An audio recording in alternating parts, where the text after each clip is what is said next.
Hey guys, welcome to my World 2024 top 5 players in each role tier list. Today I'm going to be ranking my 1 to 5 in each role of players at the tournament. I understand that the tier list video for the teams was very long, so I'm going to try and make this one a lot shorter and a lot more concise, so you can get to the content a lot quicker, because I think the long version was a bit too much for people. Don't forget, I'll be co-streaming every single day of Worlds 2024 on my stream at twitch.tv/Caedrel, where you can join in and watch the games live with us. Otherwise, all of the VODs will be uploaded here on the YouTube. Enjoy the video and don't forget to subscribe. I can't do it pre-recorded because I spend all my time streaming. Okay, I already kind of have the list in my head. I might think out loud a little bit, but this list has basically already been formed in my head. Top lane tier list. I think the best top laner at the tournament is Bin. I think the meta is perfect for him. I think he has been the best performing player in top lane. I think his finals were a little bit underwhelming, but I don't think this will come as a surprise to anyone that Bin is, in my eyes, the best top laner in the world. I think it's...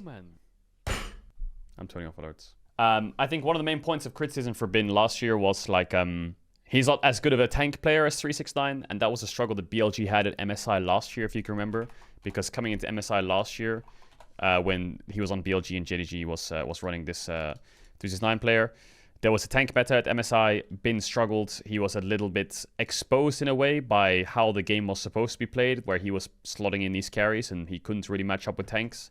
And then you would go into summer split of last year, and Bin would essentially just play tanks at the start of the split only, Gragas and Malphite and stuff like that, and quickly realize, yeah, I'm not a good tank player, fuck tanks. Even though he got okay at them, he kind of went back to his carry style, and he went back to his Renekton. And this year it's been a very similar story. He's a very big Renekton player, very big kind of like Cassante player, carry style oriented player. I expect him to be the best carry player at the tournament. And yeah, I definitely think that the addition of Wei has helped Bin out a lot in playing more towards the top side of the map. So Bin is my number 1. I expect him to do big damage at the tournament. My number 2, again, will not shock anyone. It's Keen. I think I had a lot of criticism of Keen last year in terms of flexibility, but I was quickly proven wrong. I think Keen is kind of like, in essence, everything you would want from a top laner. He strikes me as a player similar to Zika, just a lot more experienced and better. I mean, he's still got this narrative around him that he's Keen Sante. You might see that he plays a lot of Cassante, but he's extremely flexible. He plays a lot of different unique picks. He plays things like the Mordekaiser that 369 plays. He plays things like the Gangplank, which is kind of unique to players like him and Doran. He's great at champs like Rumble. He can play strong side top. He's got a very big champion pool going into Worlds. And yeah, Keen is a player that you can play on strong side. He's mega reliable, mega reliable player. And yeah, I mean, you can look at his finals performance and say that he got solo killed by Doran, which is obviously not a great trait to have. But I don't like the idea that finals leave kind of like sour taste in the mouth. I don't think he had the greatest of finals, but it wasn't like he was getting outperformed. Keen's a player in draft that you can put resources in, and he will give you value in top lane. He's also a player that you can blind pick Cassante on, and he will go even. And if anything, he's probably, I think, up for debate, the best Cassante at the tournament, which is extremely good to a player to have on your roster, considering Cassante will probably be quite high meta player champ. I think the 1-2s of a lot of these lists are going to be where people are not really too surprised, but I think the 3-4-5s are maybe where players or fans or viewers or whatever have a lot more debate. For me, the third best top laner in the tournament is Zeus. I think a lot of T1's problems don't really stem from Zeus. I think that Zeus's lane phase is one of the best lane phases of the tournament still. I think he is the epitome of a carry player as well as Bin. But I think Zeus is just sometimes a little bit unreliable. The way I see T1 as a team, and I'm going to talk about this later when I talk about other players, I think T1 is a unique team where I think if the meta was stale and it was kind of like a locked-in meta of blind pick tank support, tank top, no value anywhere, very stock standard meta, T1 sucks. They're just not a good team in that meta. T1 is a team with 2 side lanes with Guma, Keria, and Zeus, where if you put resources in them in draft, they will pull off counter picks and lanes that other teams cannot do, and that's what T1's advantage over other teams are. T1 in a very standard game, standard draft, is not a powerful team. T1 with a meta and a draft and a game state where they have a lot of tools to work with, and they can utilize players like Keria and Zeus in their draft phase to counter or to get value out of picks. They are the players who can get the most value out of those situations, and that's why they were successful over the last 2 years. But I think in a very stale game state, stale meta, and against a very slow team, they just can't shine. But I think if you look at Zeus' year overall, big positives, really good champ pool, really good carry playstyle, really good regional finals in their 5-game series against KT to get them where they are. The two problems I've seen from Zeus this year, in my opinion, are that one, he gets really caught up on picks and doesn't drop them when he needs to drop them. Like, he will not double down, he will not triple down, he will penta down on a champ until he realizes, actually, this is actually pretty bad. So you might see a consistent factor of him early in a tournament, perhaps, where he repeats similar picks. And I don't know if this stems from him or his team or whatever, but I've just noticed that with him, that he will, not that he has an ego, but he will play a champ and not drop it when he needs to drop it. Like, he had this with TF, which was a problem, but he also had it with Kennen in this split, which was also a problem. Eventually he dropped it, but he has a tendency to linger on things. The second problem is Zeus gets caught a lot. He does, and he is a greedy side lane player. He's an aggressive side lane player, where if you do not punish Zeus, he will take over a game on side lane, but he is definitely a player that will over push his limits on side and get caught a bit too easily, and so that's why I'm a bit worried of him heading into Worlds. But I think raw individual caliber, Zeus is easily one of the best tops in the world. And yeah, I think he's extremely strong. All right, this is where the 4-5-6 gets, the 4-5 gets a bit tricky. Because for me, right now, there's 3 top laners floating in 4-5-6. For me, there was a toss-up between 3 players for these last 2 spots. And I think you'll notice that there's a trend in the next few tier lists that the first 4 is okay. The 5th is quite tricky to slot in. So you have 369, you have Zika, you have Doran, and you have Kingen. I think these 4 top laners are good and they're unique in their own ways. But only 2 of them can be in the top 5, right? Now, I'll give you a quick rundowns on all 4 of them, even though this is on a top 5 list. 369, reliable, solid, great player, neutralizer, similar to last year. He is not really changed much. He won't be an incredibly strong side top. He can place tanks well. He can play extremely low resource if you need him to. He can be reliable. He can play Mordekaiser to neutralize blind pick Casantes. His Renekton's decent. That's 369. I think his style fit on JDG perfectly because JDG needed exactly that. Zika is a player who, coming into last year, was the tank and carry player. He could play both, but maybe a little bit. He was like, in my eyes, I would compare Zika in a sense to a player like Keen, except I would say a little bit worse. Zika has had incredible growth. Like, over the last 4 to 5 months, Zika has been improving a lot. He's been getting extremely good. I mean, in their series against Weibo in the regionals, he absolutely gapped breathe incredibly hard. And yeah, he is growing into quite a strong player. Doran he's got a narrative around him. He's a choker. Everyone laughs at Doran. I think Doran had a very Doran finals where, I mean, 1 game on Camille, he basically solo lost the game. I'll say solo. He completely ran it down. And then the game after, he solo kills Keen and finds comfort in Jax, which gets him to the rest of the series without being a liability. But that's the problem with Doran. The way you look at Doran sometimes is he a liability or is he doing okay? That's sadly like what the most recent Doran idea is. If he's not being a liability, he's doing well. And the problem with me is last year, I was a big advocate for Doran, and I put Doran in my top 5 last year, and I was arguing that Doran was an extremely good player, and I was battling people saying that he will show up at Worlds. He is going to be really good, and obviously he didn't. He like made his even bigger choke play, which then obviously shuts my narrative down. And then there's Kingen, who Kingen is kind of having, I won't say exactly the same as his 2022 run, but it's coincidental that him and Zeka are both peaking incredibly high.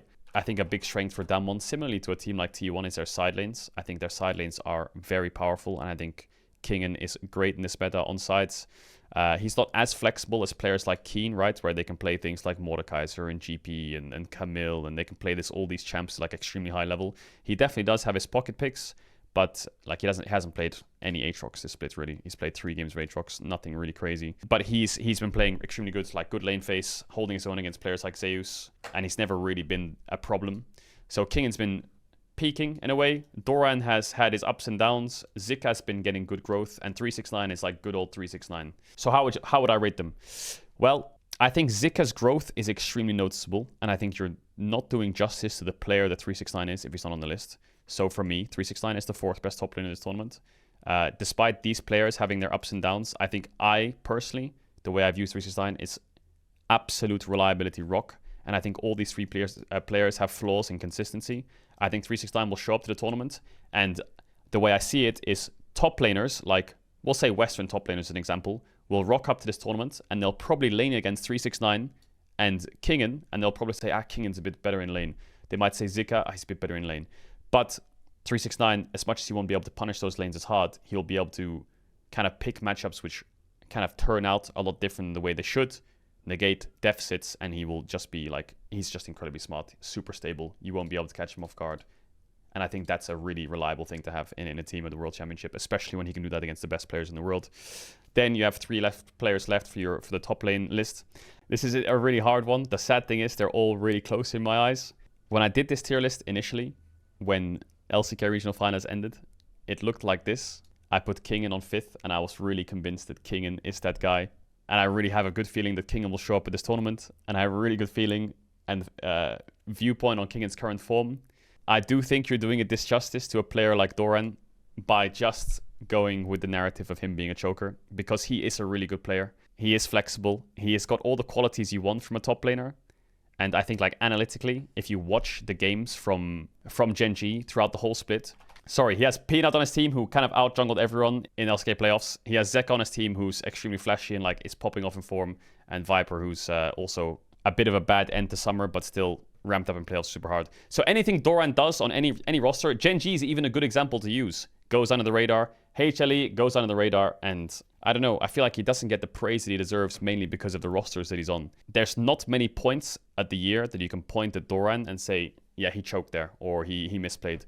The problem is, this Gen G Game 3, the things he was doing was vile, and I don't think Doran has shook off everything yet. He definitely has still got the qualities of being Doran and having Doran moments. Like, some of the deaths in this game were just pathetic. And the way he approached some of these fights were... I mean, if you want to take the Aatrox flash over the wall thing and then compare it to this game, there are moments where you can comparatively say that, like, this is just equally worse, if not just bad. Like him, I think he missed his E on the wall here, if I can remember correctly. Right? I don't know if you can see it, but... like, what is he doing? Honestly. The whole of this game, his deaths are just... I just think he's just doing the stupidest mistakes I've ever seen out of him. He missed his E on the wall here and he just dies. And kind of that's what he's doing. And then eventually he falls behind top and starts roaming and dying and going he mid and dying. And it was not fun to watch. But then you go to game 4 and then he picks Jax against Keen. And he does well. And he gets a solo kill and he's really strong on side. Yeah, I think Doran's a bit slept on. I think Zika, great improvement. I think Kingen is peaking, and I'm very Damwon biased, but I think you're crazy not to put Doran in this list, especially 5. All right, I'll be quick about this, because otherwise this is going to take forever. My 1, 2, 3, 4, 5 of jungle. All right, who's the best jungler in the world? I think after the finals, there's debate on the best jungler in the world. I wouldn't be surprised. I mean, Wei, Peanut, and Canyon are the 3 names you think of coming into this tournament. Canyon... for me, the main thing that impressed me about Canyon is the guy that has, for lack of better words, aura, and he has clutch factor in the sense that he is so creative that, I mean, he won in the finals last split by playing Kha'Zix when they're on match point and carrying the game, right? And that essentially got Gen G back on the horse to win the series. Canyon was invisible in their finals, in my opinion. The Skarner was decent, but other than that, he got really, what's the word? Nullified by Peanut. I think the meta for Peanut was perfect. And I think people fail to realize how much Peanut tanked for Hammerlife. How much did he tank? He did so much in covering their lanes and making sure everyone else around them succeeded. But it wasn't just from gameplay. If you watched Hammerlife's games, on blue side, every team was banning Vi, Sejuani, Maokai against them. Let's open up every single Gen G HLE game. Let's see how many target bans are targeted towards Peanut. Round 1, there's 2 bans from Gen G against Peanut. Round 2, 3 bans on Peanut. Round 3, 1 ban on Peanut on red side. Round 4, no Peanut bans. Round 5, Sejuani, Maokai, Vi. Sejuani, Maokai. Like, he was tanking 2 to 3 bans on red side most of the games, playing up against a player like Canyon, right? It's not like he's set up for success from draft, is he? In his own sense, as much as people have I need to ban Nidalee versus Canyon. Peanut also had this I need to ban Vi versus Peanut. I need to ban Sejuani versus Peanut. I need to ban Maokai versus Peanut. If I take him off these 3 champs, he'll be useless, right? Wrong. He was fine. He played champs like Poppy. He played champs like Ivern. He was okay. I definitely think these are his 3 best champs, and I definitely think that one of them has been hit quite hard for this international. But on paper, he's insane. However, for me, I am slightly, I don't want to say I'm biased, but for me, Canyon is the jungle GOAT. And I think no matter what the meta is, I think Canyon will succeed. And just because he lost the finals, I still favor Canyon, and I still would rate Canyon higher than Peanut. I think people will use the argument of like, well, Peanut's a choker. I'm not going to use that argument. I actually don't think Peanut is a choker. I think the problem is you look at that rel flash and you say he's choking. I don't think Peanut's a big choker. You know, he's been around for long enough that I don't think that he should. It feels wrong to call him a choker. When this guy was like playing since 2016 on the biggest stages, I just don't really want to get bought into the narrative and use the argument that he's a choker-esque player. So yeah, I think coming into this tournament, I would still favor Canyon as the best jungler at the international. I think he is just the carry jungler, and he is the player who will take over a game single-handedly. And as much as he won't, Peanut has a reliability factor that Canyon also has, except I think Canyon just has that extra bit of oomph to him, you know?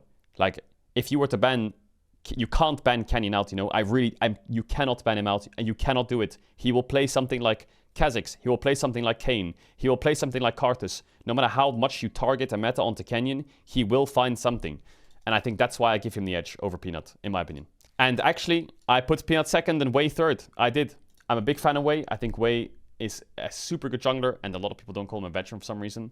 And I think the good news for Wei, actually, before I get into anything else, is historically Wei, the meta right now, towards Worlds will be good for him. Lee Sin, Viego, Wukong, Xin Zhao, Vi, Graves, Olaf, Udyr, Jarvan. That's like fucking 10 AD champs I just listed in an AD jungle meta, so he should be fine.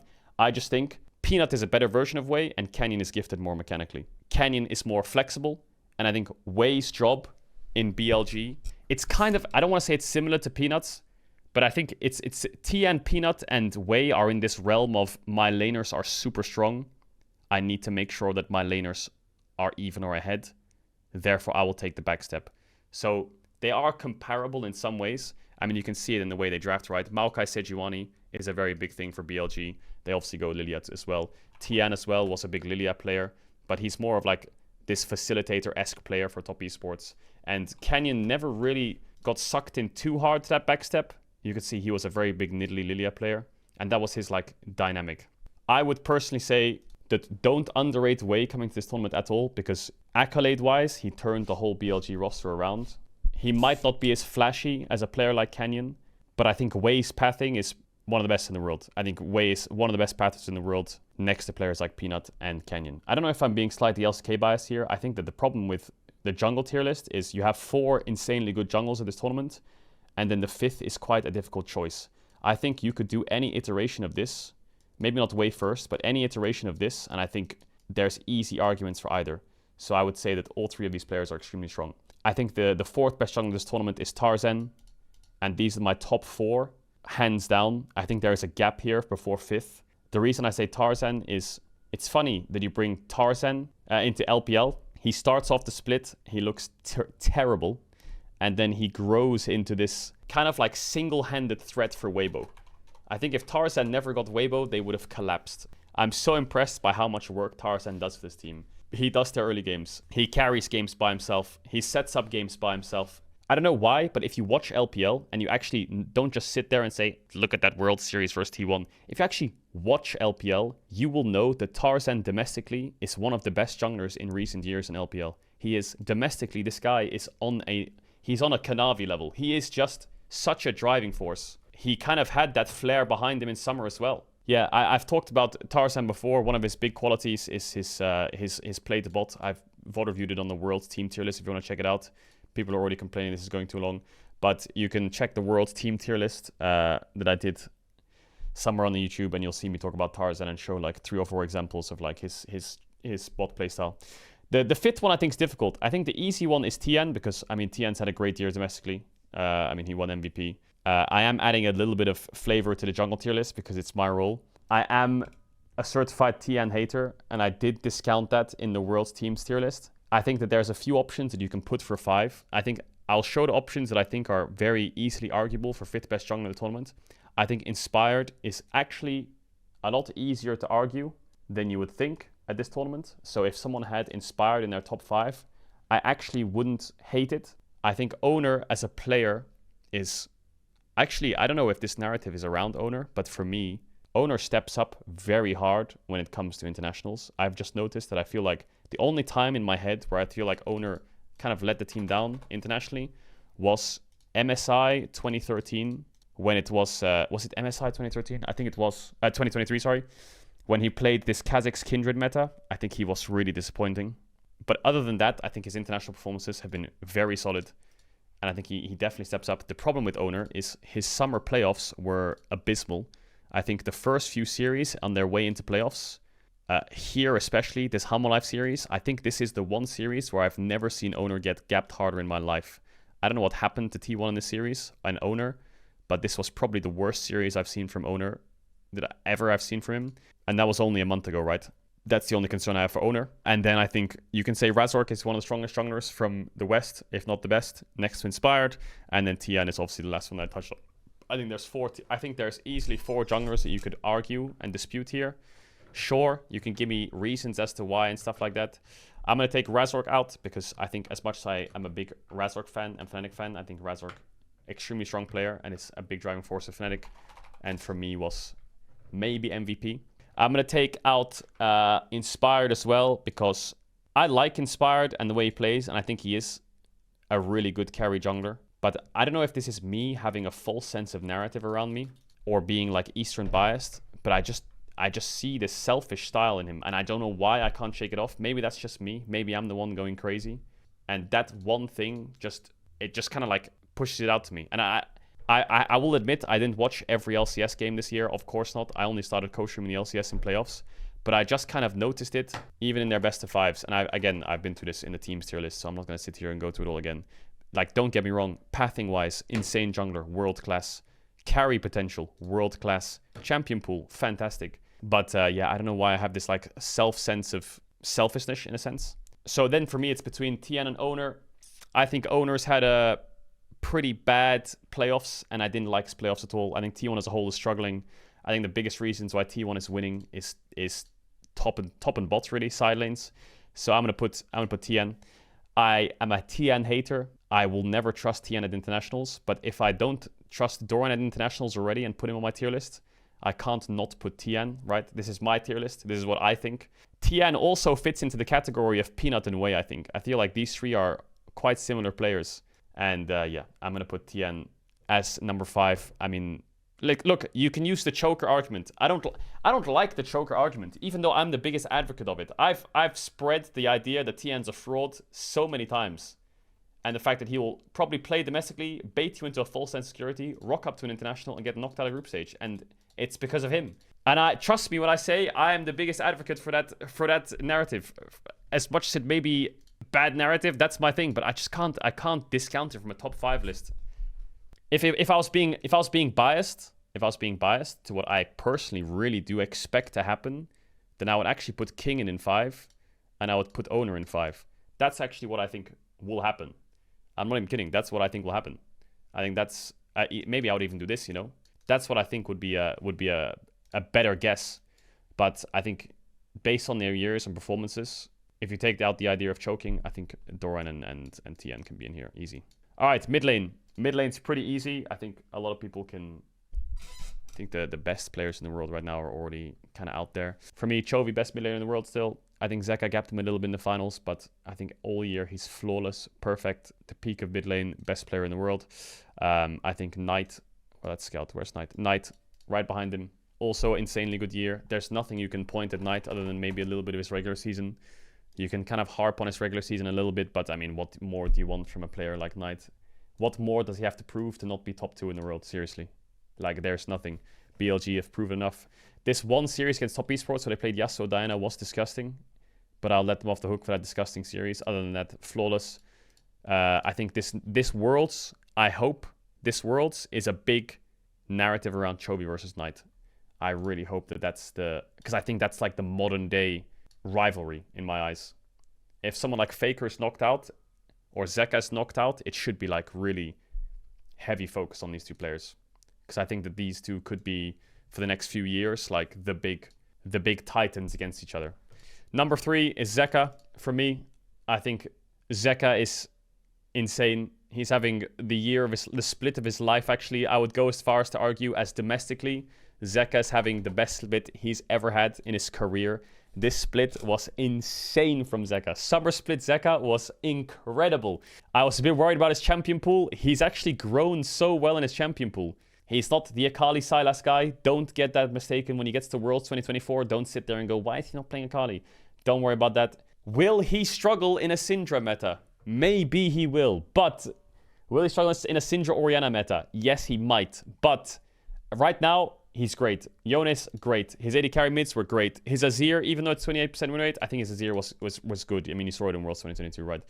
Zeka overall is just a really strong laner right now, which is important. And he's a really strong side laner, which is a huge reason why Hammerlife even beat Gen G in the first place, was Zeka side laning and Zeka clutch factor. You need a player like this in your team at Worlds. You need a player like this. A player like when a team like Gen G has a map state where they're covering Drake off really well and your team's kind of zoned off and can't really enter Drake pit. A player that can blow the game open. And instead of backing off and TPing in and being first to Drake, a player that like sees this angle and just fucking sends the play, right? You need that. That cracks open the game. He gets top tier 1, he can base, he can TP in the Drake. All of Red side's position is gone. He's broken them, right? That is clutch factor. And that's what Zeka has going into this international. I think Chovy most well-rounded. Knight also incredibly well-rounded, second best mid laner. Zeka has got really good factors around him. I think he'll be a big standout at Worlds. Fourth best mid laner of the tournament. I think the two that I want to put in here, there's three that I want to put in here, to be honest. I want to put Cream, Showmaker, and Caps, I think are the next three that need to go in here. Who goes where? I don't know. Yagao. I'll give special shout out to BDD in this list. Special shout out to BDD. Now, a lot of people might be surprised about why Showmaker's here. And I think maybe I'm the only analyst in the world who is slightly Showmaker biased right now. I think a lot of people think Showmaker is bad. And I agree, actually. I think Showmaker is bad. And I'm sold on this idea, in my opinion, that Showmaker has had a terrible year. He could never adapt to the AD meta. Never. His only AD champ was Tristana. Everything else was disgusting. He had to resort to trash champs and try and find his way to get like balance in the regular season and got carried by his side lanes. But I'm just like so fueled with hope from the last best of 5 that I'm delusionally convinced Showmaker will be an incredible mid laner at this Worlds. I really am just convinced. So personal biased, if I was personally biased here, I would put the list. I would put Showmaker on this list if I was personally biased. If I was analytically based, I would not put Showmaker on this list, okay? I would not. So it's similar to like the jungle list where I wouldn't put Tian here. I would probably put Owner. It's similar to the top lane list where I probably wouldn't put Doran here. I put Kingen. I think the same thing applies here where I see a world where Showmaker is just going to... I would put him at 5th because I'm not sure, but Showmaker is going to be like a huge mid laner in this tournament. So I think objectively, I won't put him there. I'm going to put Caps and Cream in here. Cream is growing really well. I think you can kind of like compare Cream in a way to like kind of Zika's growth as a player, where they're just becoming more expertise in their field and they're becoming stronger players. Like I remember Cream of old, like 2 years ago, was just a fucking melee player playing a fucking Akali and Ahri and just... That's it. He's grown into this player who, like, in an AD meta, you wouldn't really expect someone like a baby Zeka to shine, who became probably one of the best Tristanas in the world.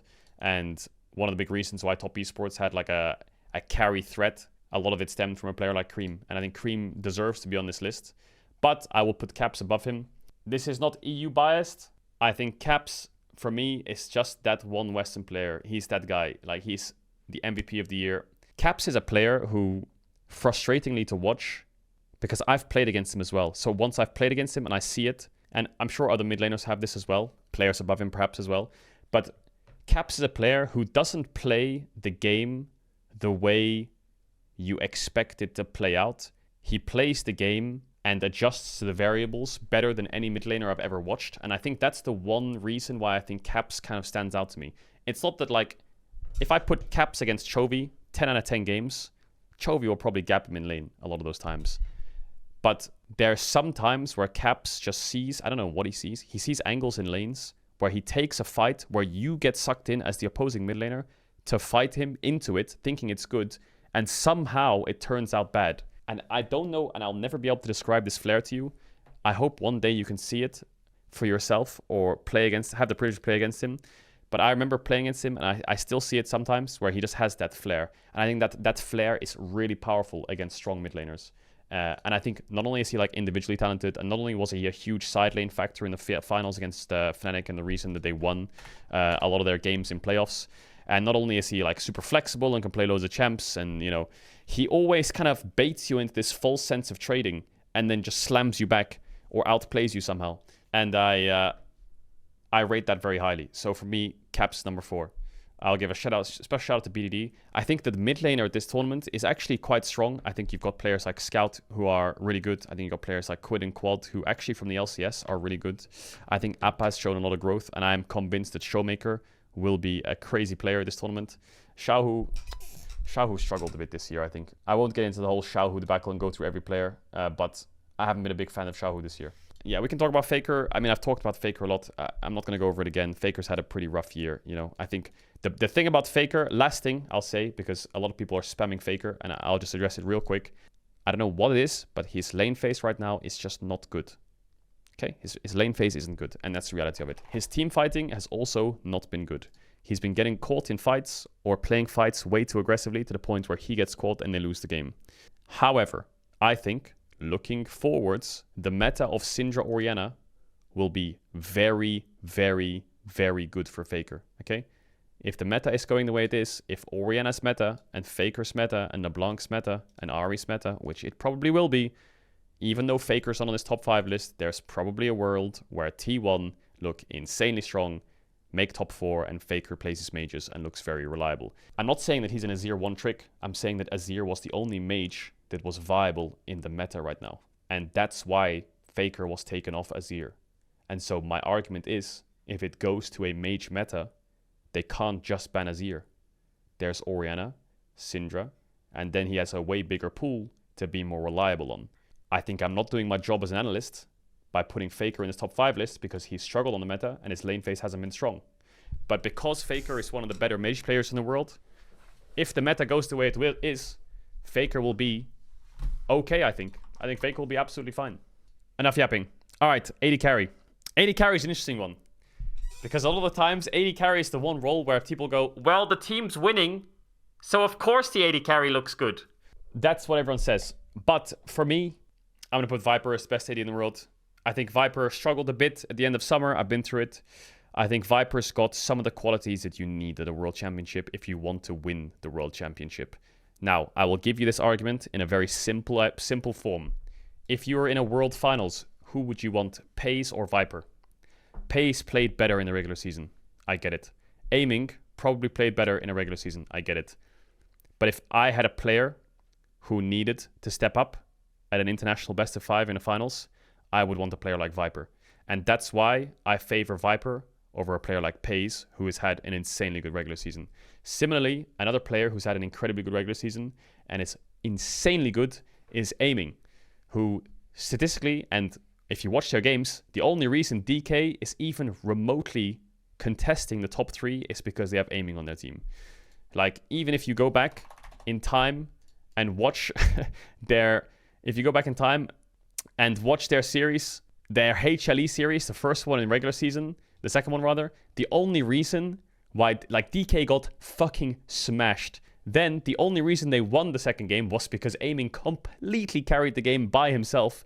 And in the third game, Aiming almost did it again to completely carry the game by himself again to then win the game. So domestically, Aiming has been insane, insanely good. Elk, flawless, absolutely flawless player. One of the best ADs in the world, easily. And also a player that you would definitely want to have at an international with the caliber of this player. Like, BLG to me is just a flawless team. Like, I don't really feel like they have any inconsistency other than someone that we'll get to later. And then someone who is criminally underrated and is a player who's been insanely good for the last God knows how long is Light, in my opinion. Light is also someone who's, I mean, I was VOD reviewing Weibo games off stream, and I've never seen a player more hard stuck in my absolute life. If he is given any room to play, Light controls the game. The way he, like his MF, even in the games versus LNG, the way he moves from mid to side was fantastic. His teamfight positioning, basically flawless. There's nothing he can do really wrong in a lot of the games. And the final player that I think is insanely talented and is a big flex factor for their bot lane is Guma, right? I mean, I think the two pillars for me, for T1 as to why they're winning games, is Gumayusi and Zeus, okay? I feel like Guma took a lot of the weight off when Zeus was having games where either 1, he didn't get resources in draft, or 2, I don't know, he's just getting targeted in the game, or he falls behind, or Zeus does the Zeus thing where he fucking runs it. Actually, because Faker was struggling so much, a lot of that slack was picked up by Guma. The problem with Guma is the way that I think the thing that people will get kind of like not upset with T1, but they will target at Gumayusi is the way that T1 drafted around their team because of the struggles they had in mid, for example, and in jungle. Guma was not really set up for success in any of these drafts. I mean, there was games where he's rocking up the team fights with 15 skill shots flying at him. He has no front line. Everyone's fucking useless, and he's just instantly dead on the blink of every fight. And you watch it, and you're just kind of frustrated, you know? I do think that when he started to learn Ziggs, he was not the best Ziggs, so I will criticize him a lot for his Ziggs gameplay for sure. But I think that he also is a player that didn't have much to work with, but I definitely think Light did more than he did. And then I think there's a player like Gala. I mean, there's Gala and JackeyLove, right? These are like people, probably I would imagine that a lot of people have these players on their lists somewhere. This is probably like the players that you have. I mean, you have Gala, who is also a good player on LNG.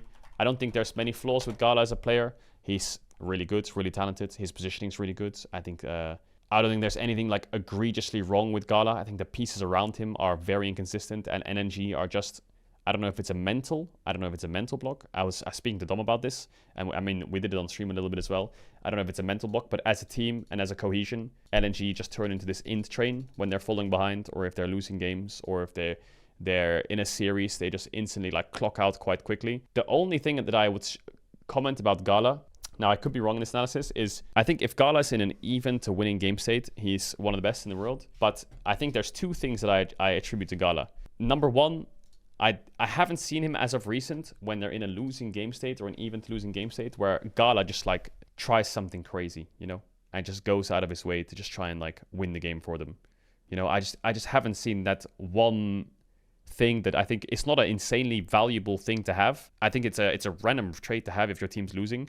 But I definitely think some AD carries kind of grab the game by the scruff of the neck and they're just like, fuck it, I'm going here. Like they're lane swapping or they're doing this. And JackeyLove, I also think JackeyLove, I always make this JackeyLove meme that JackeyLove's going to flash forwards. I actually don't think JackeyLove has this notion around him too much of JackeyLove flash forwards anymore. Maybe I'm crazy. Maybe I've seen it like once or twice this year. But I haven't seen this JackeyLove flash forward int. But I definitely think he has still got inconsistencies. The way I would rate this list personally is I would have Viper number 1, Elk number 2. In third place, I would have a player like Light. I'm looking at this again. It's like if I was at an international, who would I want on my team? This is the way I would rate the top 3. I would put Pace in 4. I think Pace is insanely good. Don't get me wrong. Pace is insanely good. Very good player. Gen.G has very few flaws. But I just don't think Pace is the kind of player... Like, if you look at Pace's positioning, the fundamental flaws that Pace was making in that finals are slightly inexcusable. Like, the way he was approaching teamfights was just fundamentally wrong. Don't get me wrong. Don't mistake me. Like, his regular season stats were through the roof. Okay, maybe CS is maybe a bit weird here because of Seraphine or some shit. I don't know what it is. His regular season stats were through the roof. He was breaking records, I think. I don't even know what records, but I think he was breaking records. When Gen.G's even or ahead, Pace just looks like a great player. But I just think when you're in a late game fight or Gen.G's behind, Pace just looks like he's just not the caliber of player of anyone above him in this list, in my opinion. And then for me, on 5, it's a tough one between the 4. I think you're crazy not to have aiming in 5. I think you're crazy not to have him there. Obviously, there's a lot of people might say something about, you know, the outside of game stuff, and I'm tired of having to deal with people flaming me for saying a player is good and then bringing out these fucking factors. I'm just here to say if they're good or bad at League of Legends, okay? That's my job, and that's all I fucking care about. I'm not here to defend anyone for anything, okay? I'm literally telling you who's good and who's bad. That's my job. And I think you're fucking crazy not to say that this guy is not a world-class player. He gets a lot of resources from Damwon, but there's very few players who can get those resources and absolutely steamroll their way through some of the best teams in the league. And Aiming is a player who can do that. He has very few flaws. If you don't play towards him, I don't actually know what this player looks like this year on a team like Damwon. If it becomes a top-centric meta, what does Aiming look like? I'm not sure, but it's not going to be a super heavy top-centric meta, regardless of that argument. He plays everything. He's flexible, and I just think that he doesn't really have many problems with him. He's been through 2 supports this year. His lane phases look strong. He's still a player to play around. And yeah, I think if you just look at his numbers and his raw data as well, if you want to be a stats Andy, he's probably through the roof in numbers as well. I mean, he's definitely going on my top 5 list. 1, 2, 3, 4, 5 of supports. This is really hard because I think anyone would agree that these 3 are big standouts, or these 4 are the big standouts. In my opinion, these 4 are the big standouts. You have a player like On, who is stupid sometimes and gets caught a lot. Similar to like someone like Mickey, I would say. I mean, they call him the Chinese Hylissang for a reason. You have Delight, who next to Delight, who's one of the best engaged sports in the world. You have Lehens, who is the backbone of Gen G's macro. And then you have Mako, who's probably like one of the most experienced players of the tournament. And despite him being like later in his career, this guy is still winning all pros and is still top tier when it comes to mechanics and what the team needs from him. So I think all of these 4 players share similar qualities, but they all definitely have their standout moments. I think some are more stable than others. Like I would argue that On is definitely the least stable of the 4.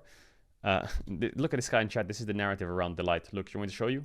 Rakan! He's the Rakan guy. He's the engaged support. Isn't he the Rakan guy? That's basically how people view Delight. That's literally it. Yeah, he's a good Rakan. He's probably one of the better Rakans in the world. But it's not a thing now. Okay, maybe last year it was a thing, and I get that. But that guy is a guy who watched Worlds 2023, went to sleep, woke up, and it's Worlds 2024. And he's like, oh yeah, that guy! He's still, I'm not here to flame you, I'm just using an example. Yeah, he's still an incredibly good engaged support. So, who's number 5? Who's number 5 is the question. Anyway, let's go through this.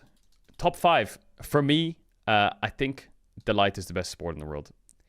I think if I was at a tournament like Worlds this year, I would, if I could choose from those 4 players, I would choose Delight. I think Delight is equally as important in these wins from Hammerlife as players like Viper and Zeka and all those players that clutch a lot of these games. Delight's someone who's kind of overshadowed. Even on Gen G, he was overshadowed.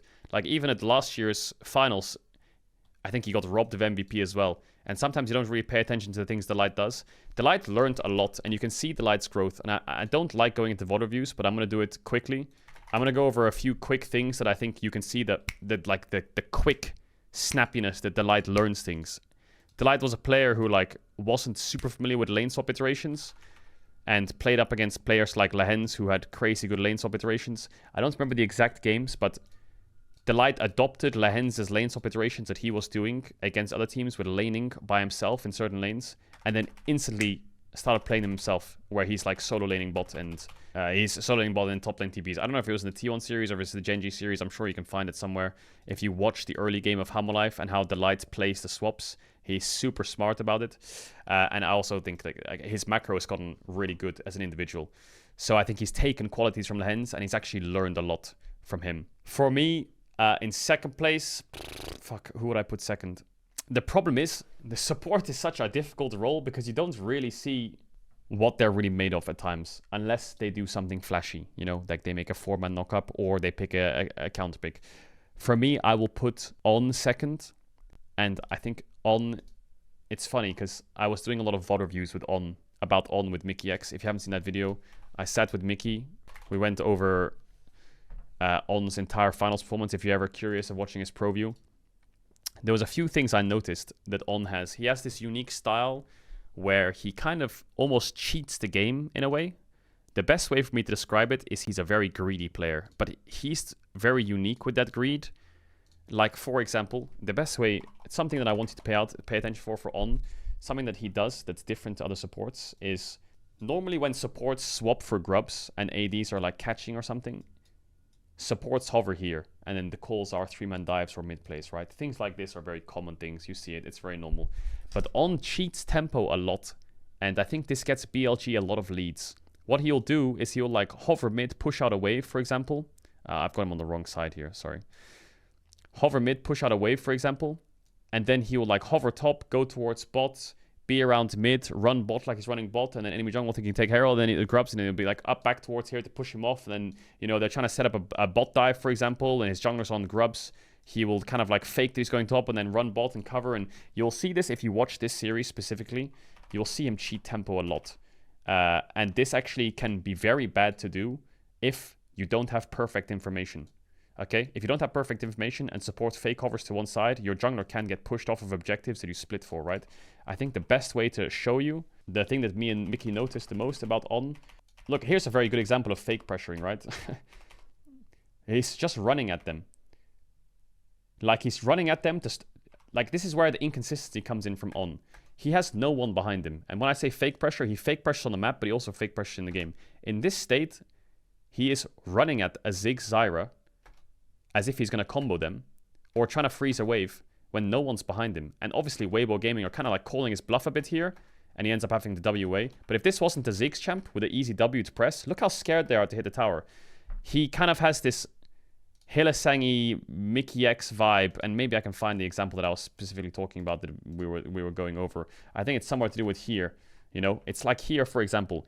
His junglers on grubs, they don't have perfect information, and On bases here and cheats a base to go towards mid and kind of stands in mid. He's being very greedy here. What he's essentially doing is, if enemy jungle goes to grubs, he's giving up grubs. If enemy jungle goes for the stack wave bot dive that we just saw there, his AD carry is dead.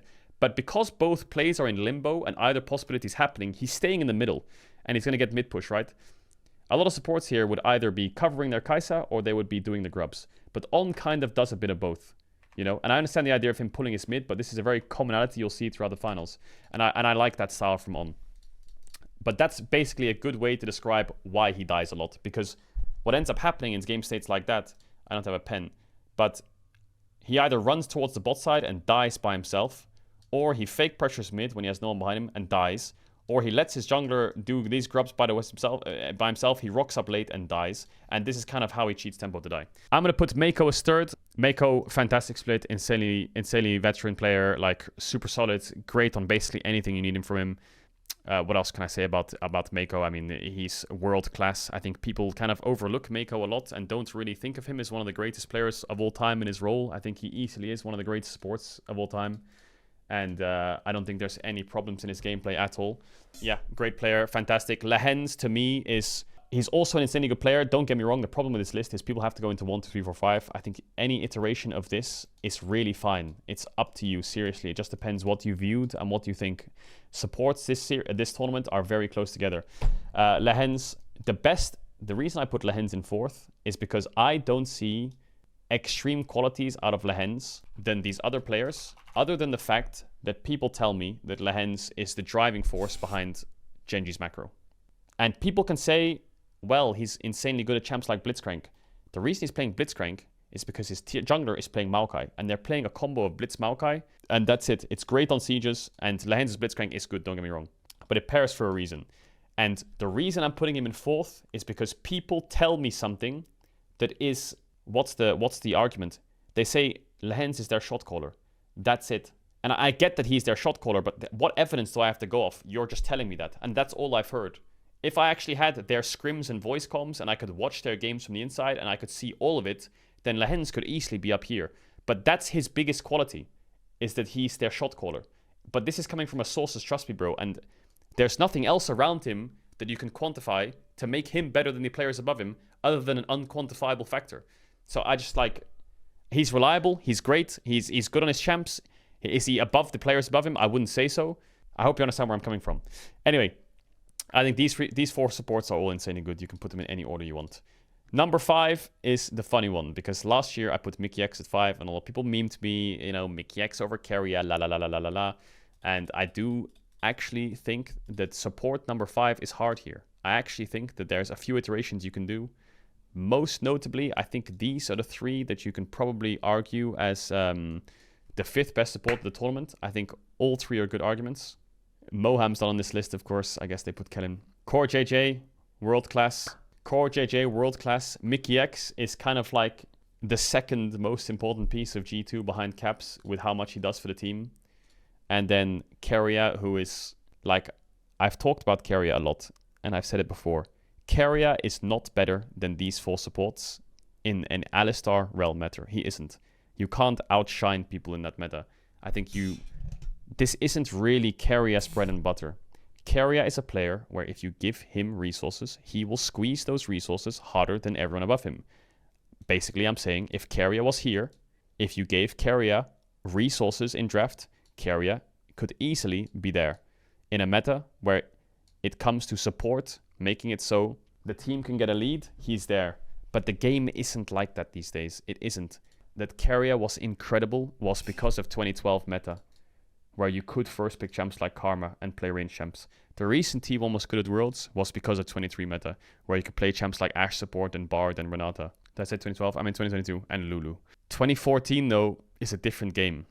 2024. Why do I keep saying 12, 13, 14? Fuck, man. But the game is just not like that anymore. And I don't see the meta changing much going into the tournament. So I'm a little bit worried for Keria going into the tournament because engaged supports are a struggle. I really don't know who to put on number 5 because Mickey X is insane. Is an insane player and is an insane quality for G2. Keria is an insane quality for T1. And I wonder, the problem is, I wonder if they're just going to rock up to the tournament and play these Caitlyn lanes and just do it anyway. And Core JJ, I just think Core JJ is just an insanely smart player. He is so smart. He's one of the smartest supports in the world. You can maybe argue like his mechanics or lane are maybe a little bit lacking, but he is just one of the smartest players in the world. But I'm going to have to put Mickey X in 5th. I have to do it. I think the 2 best Western players this tournament, in my opinion, are Caps and Mickey. And I think the meta is great for Mickey. The amount of work you see Mickey do for the map for a team like G2 if you just zoom in on what he's doing, he's dying a lot, okay? The 2 series where he did really bad, I will admit, is one of the BDS series and one of the Fnatic series. One of the Fnatic series was the summer finals one, where he got 2v2 killed and ran it. And, you know, that inconsistency of lane phase might show up at this international. Sure, the lane phase isn't the best. But you can see the damage a player like Mickey can do at a tournament like MSI. You can really see the fucking damage a player like Mickey can do. I think that was a good tournament to see like how much impact he can have. And I do think mid support are very crucial roles. And I think the pillars of G2 and mid support are the reason this team is always rated highly coming into internationals. So yes, once again, it's happened. I am a big advocate for a player like Keria. I am. And like I said, I really am convinced if it was a Renata meta, if there was a Lulu meta, if it was a Bard meta, if it was Ashe support, Caitlyn support, Kalista support, Varus support, Jhin support, listed off any champion with a ranged attack that Keria has played, he would run this tournament. He would single-handedly run this tournament. But it's not. The meta right now is pick Alistar, be useless, and flash in. And to have that playstyle is difficult. And Keria has it. But he doesn't have it as good as these players, I think. Is my take. And I think that's going to be a pain for T1. And this is the frustrating thing about T1. It's interesting. Because you watch a lot of their games, and there will be an odd game where they play something like Caitlyn Lux, and they look insanely strong in Smash. And you ask yourself, why don't you do this more often? Because the meta just doesn't allow it, and I think they don't want to get sucked into it. They don't want to get sucked into the meta. But the same thing happened last year. I put Mickey 5, and then T1 won Worlds, and Keria was having the Worlds, insanely good Worlds. Insanely, one of the best Worlds of his life. I mean, that JDG series, you remember the Renata flash over the wall? His Renata against JDG was flawless. So maybe the same thing happens again. But I think that should tell you the story, right? These are expectations from my analytical point of view, from teams to players. And if they surpass the bar highly, or if they disappoint the bar highly, that's just part of their journey, right? So in my opinion, this is what it looks like going into Worlds for top 5 player lists. If you disagree with anything, feel free to talk about it in the comments. I think there's definitely a lot of players where you can mix and match. I think you can mix and match a lot of players. There's a lot of, the most important thing I would say is there is a lot of good players in this tournament. And this tournament will be extremely fun to watch.